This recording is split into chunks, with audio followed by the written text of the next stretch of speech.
Hi guys, it's Morgan. Welcome back to the Point Equestrian.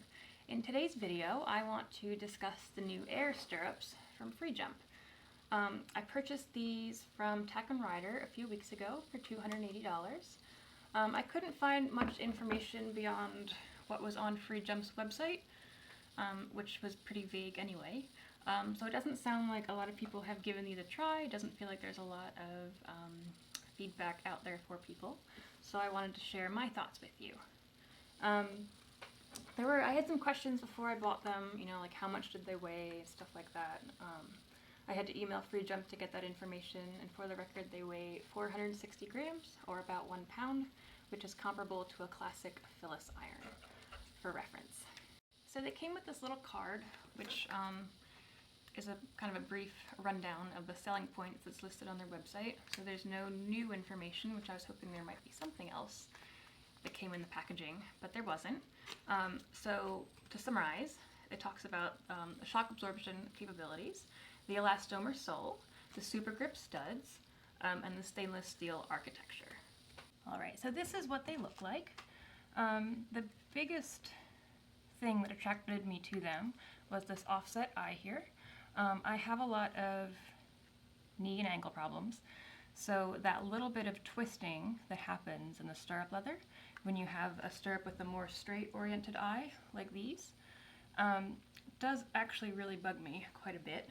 And I've used stirrups like these in the past that have a full 90-degree rotation, and over time I felt like they were a little bit too much, and I ended up with my toes pointed way out to the side, which isn't, it wasn't ideal.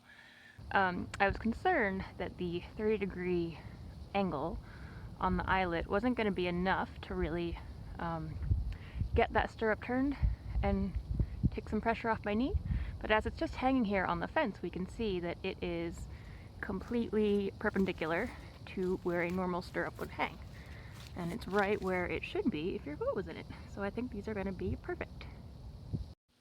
The next interesting thing is this elastomer sole right here. I wasn't sure exactly what it was going to be made out of. I wasn't sure if they were going to use an air bladder of sorts. I wasn't sure if it was going to be like a foam, but it is definitely a type of rubber, a rubbery material. It's firm enough that it's not going to be compressed the whole time your foot is in there, but it's got enough give that it is actually quite soft and comfortable on my knees and my ankles. The next thing I want to talk about is the super grip studs, which are these. I was worried that they might be too big and too sticky, because I find that sometimes with the metal cheese grater style that it's too much. I can't move my foot around if I want to, and then I worry about not being able to get my foot out of the stirrup in the event of an emergency, like if I were to fall.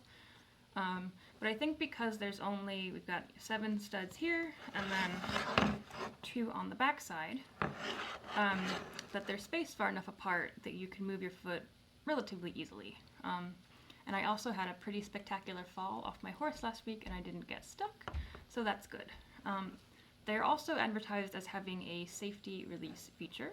I'm not sure exactly how it works, but I see cracks in the plastic here, and I see how the branch stops here, and I imagine that the footbed somehow separates. But I haven't tested it, and I don't want to in case it doesn't go back together nicely.